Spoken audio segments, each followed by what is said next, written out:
I'll use Miss Jean. Mom, I'm going to use Mom. It's okay.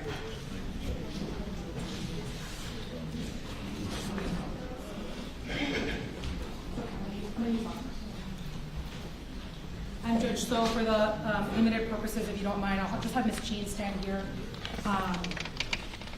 Can you please state your name for the record? Hi, good morning. My name is Natalie Jean. Ms. Jean, you're going to be placed under oath. Raise your hand. Do you solemnly swear to tell the truth, the whole truth, and nothing but the truth? Yes, ma'am. Ms. Jean, I'm showing you, or can you spell your name out for the record, just for the court reporter and the clerks? It's Nathalie. Middle initial is L. Last name Jean, like Jean Pants. Can you tell the judge, I know she's going to hear from you later, but who exactly you are and how you're related to the victim in this case? Okay. I'm Yakim Lawler, mother. I am showing you a screenshot of what has been previously marked and identified as State's Exhibit 1A. Can you tell the court what this is? This was a text message that was provided to me from one of his classmates. It actually came from the boy that Jahara was dating, and he wanted me to know that he wanted the classmate to show me that she does have a history of that. So they forwarded it to me, and I provided it to the detective. Okay. And that classmate, what's his name? The one who's son. The one who sent it to you, took the screenshot. Oh, the screenshot was his name was Ted, and then he forwarded it to he gave it to Cece so Cece could know to give it to me, and then I gave it to the detective. And Cece is the young girl who's sitting back in the courtroom. Yes. Okay. Yes. And Ted was a previous boyfriend of the defendant? Yes, ma'am. And this is a screenshot from his phone? Yes, ma'am. Are you familiar with iPhones? Yes, I am. Okay. So the blue text messages are who? Are his iPhone from him? I'm sorry. And the gray text messages are from who? Jahara. And I think the C up here where it says at the top, crybaby, is that the contact in his phone? Yeah, that was the contact he had her save under. Okay. And is this a fair and accurate representation of that text message that you were provided by Cece and that he took a screenshot of? Yes. Judge, at this time, the state would seek to introduce what has been previously marked as State's Exhibit 1A as State's Exhibit 1 for the purposes of sentencing. I think the foundation has been sufficiently laid. Mr. Handel? Judge, I would be objecting just based upon one, with all due respect, I don't think there has been no verification indicating as that is a communication that was taking place between my client and this third or fourth person. And so therefore, that's the problem with it. Just based upon the testimony that was just represented right now. And so that's... Okay, we are in a sentencing hearing, so the rules of evidence are lax, and I'll give it whatever weight, but I'm going to overrule the objection, and I'll allow it to be admitted for the court's consideration. Thank you, Judge. It'll be admitted as part of Exhibit 1. Thank you, Judge. Judge, I know that there is a doctor waiting, so I do have 10 witnesses, so I'll defer to the He said that there was no issue with that. So at this point, the state is going to call, I lost my list.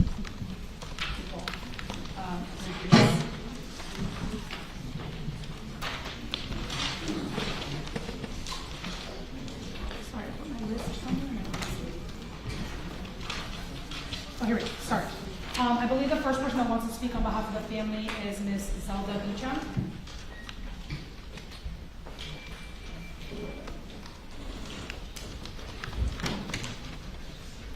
Good afternoon, Ms. Beecham.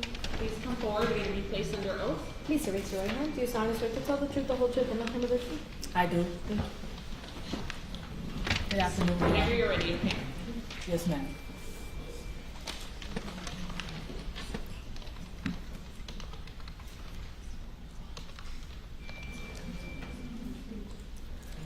Good morning, Your Honor. Can everybody hear me clearly? Yes. My name is Eldrina Bynum. I'm one of 4 of the paternal aunts of Yakim Lawler. I'm writing this victim impact statement to express to you how much I have been impacted by Jahara Malik murdering him. Your Honor, I ask that you please be patient with me. This is the toughest thing I have ever had to do in my life. During these court proceedings, as the family, we had to sit there and watch her smirk in the courtroom, show no remorse, and being Yakim's aunt, it was really hard for me and for my family. Okay? I remember the day when he was a baby and he came home from the hospital. I took my nephew, David Jr., and my niece, Yakim Lawler, who are his siblings, to see him. He was the sweetest little baby I have ever seen. I gazed at him as he laid there, as innocent and as sweet as he could be. And there's still a part of me that sees him like that.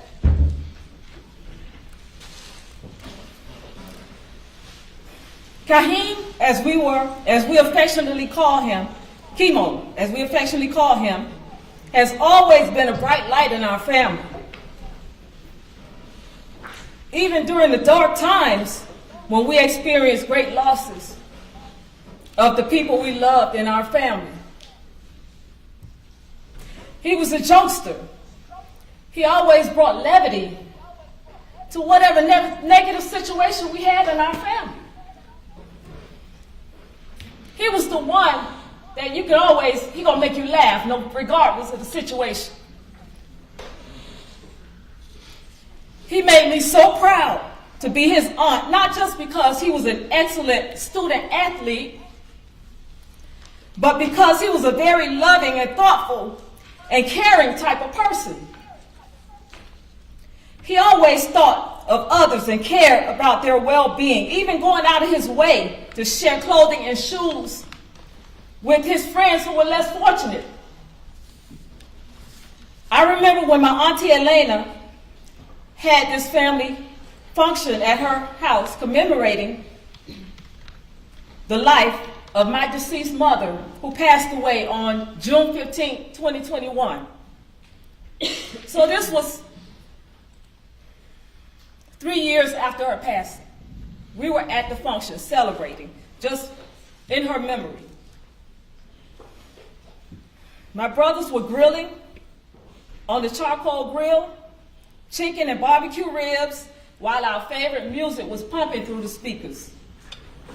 Some family members were swimming in the backyard pool, others were singing and dancing and just sitting around conversing with each other. We were just creating great family memories.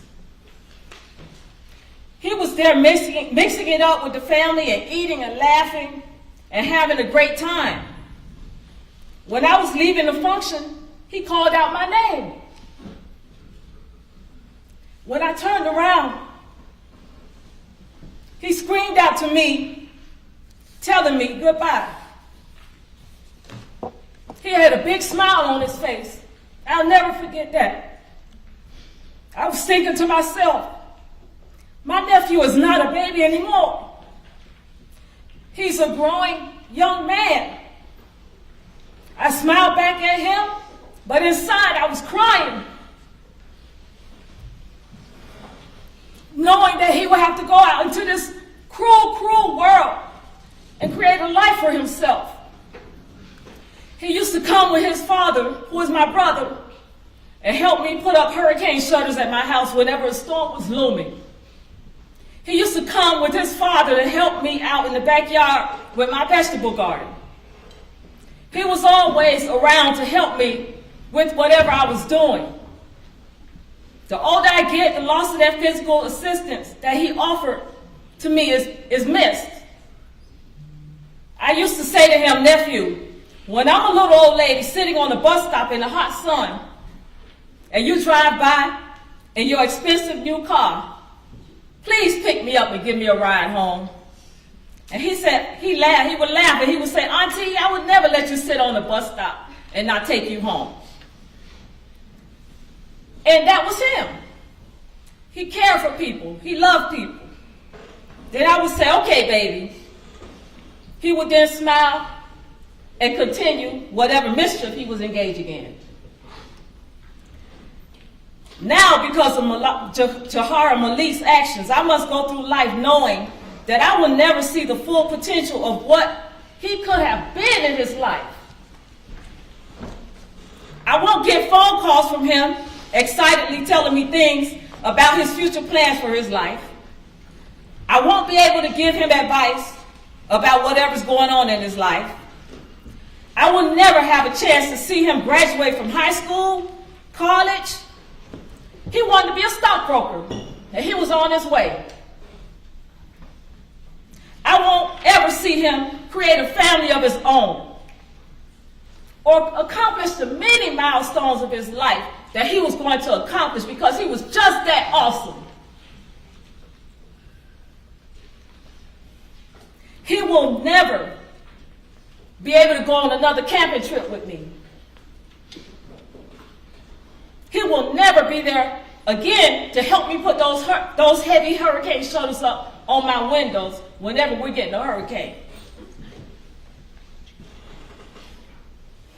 I won't have this strong young man in my family to help me lift heavy bags of soil or fertilizers for my garden, which provided nourishment for my family. I will no longer have him to wrap his arms around me and kiss me on my cheek and tell me how much he loves me.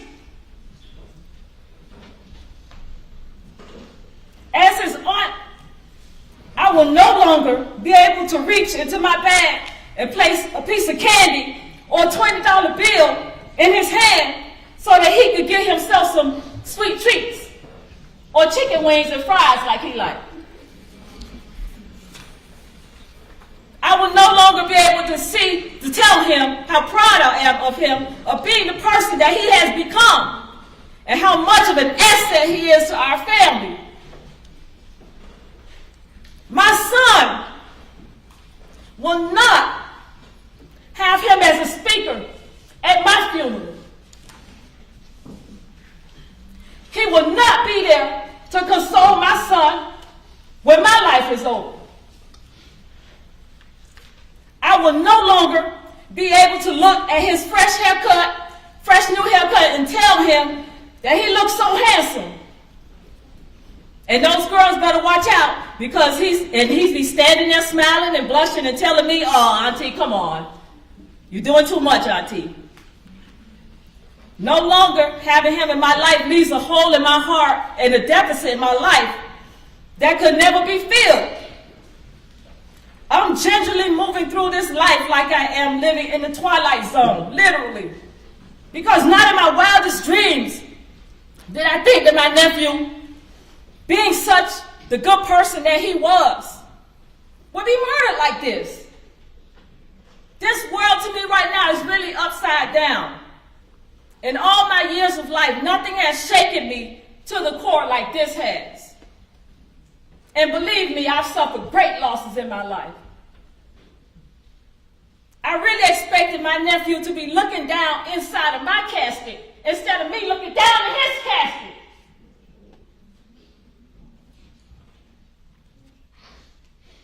Because of Jahara Malik, I have a skewed view of the world right now. And that didn't do me. I wasn't like that with my 32 years as a police officer with the Miami-Dade Sheriff's Office. Nothing has skewed my view of this life like she has. My 5 siblings and I did not anticipate burying one of our babies. Yet, here we are living this nightmare. Your Honor, it's not fair to us to go through life like this. As a family, we don't even think that 30 years in prison would be enough punishment for her. But we definitely want you to give her the max, Your Honor. I've always honorably upheld law and order, because when I took that oath, I took it to heart, and I served the streets of Miami honorably.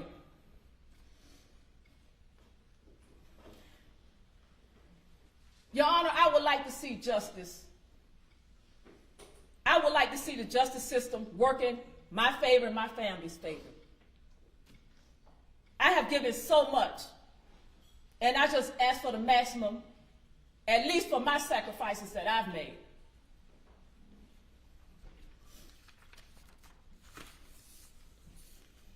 Jahar Malik, there are many times in court proceedings, you'll be sitting there smiling and laughing with your family members and showing no remorse for taking my nephew's life. It's not a laughing matter to us. It never has been. It took all we had to stop from jumping across that thing and doing something to you.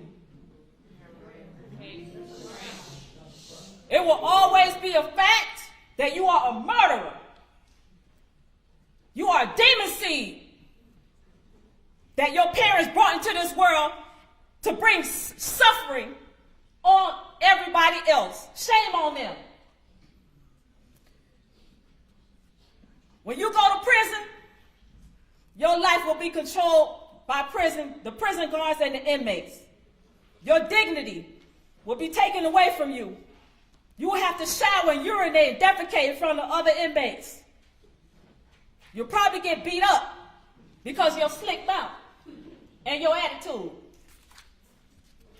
There are a myriad of different things that can happen to you in there. And you know what we're going to be doing? We're going to be cheering and saying, yeah, she deserved it.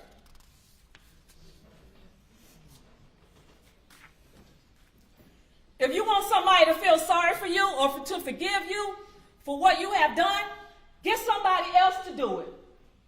Because I will not, and we will not.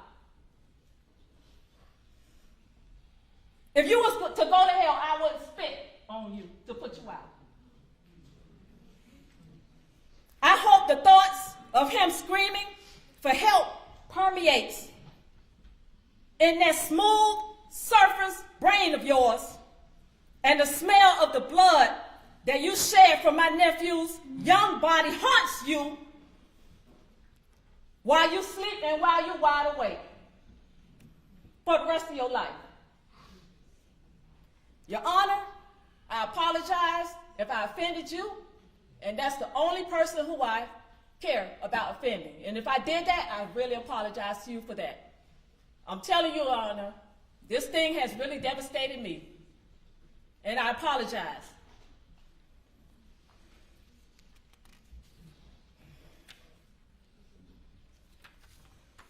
In closing, I know that the things that y'all had to hear from me wasn't an easy thing to hear, but they are true to my heart and to my core. And I just want to urge you again, Your Honor. I know that the state, is requesting like 20 years plus 10 years probation, but we want to see her get the full sentence, the maximum 30 years. That's what we want, Your Honor, because we really believe that she deserves a whole lot more. There were times we got reports of her going into his classroom, taking his book bag, pouring soda in his book bag, or taking his book bag and throwing it in the hallway, bullying him. And he was taught not to hit girls. And it makes me think. What we've witnessed today wasn't just a courtroom proceeding. It was a family laying bare the lifelong consequences of one irreversible act. Victim impact statements like these don't determine guilt, but they can play a powerful role in sentencing by showing the court the human cost behind the case. Whether you agree with the emotions expressed or the punishment requested, one thing is undeniable: the pain in this courtroom is real, and its effects will last far beyond the final sentence. What do you think? Should emotional victim impact statements carry significant weight during sentencing, or should courts rely primarily on legal facts? Maybe we should tell our boys to hit girls back. And he didn't do that, and look at what happened to him. Again, Your Honor, I apologize. I know it's not easy listening to me, but I mean it to my heart. And thank you so much for listening. Ms. Rhodesha Jean would like to speak.